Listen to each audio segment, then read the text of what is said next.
Sa ulo ng mga balita, Rene Baterbonia ihinatid na sa huling hantungan. Nakauwi na ng bansa ang 24 na Pilipino mula Russia. Temporary ban sa Gorebox ipinatupad kasunod ng Tacloban school shooting. Panukalang ibaba ang edad ng pananagutan sa krimen tinutulan ng ilang kongresista. Patakaran laban sa bullying at seguridad sa paaralan sinusulong ng Senado.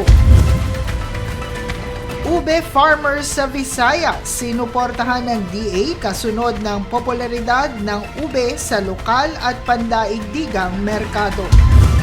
Patas at pantay na balita, komprehensibong ulat para sa pulso ng masa. Ito ang News Force.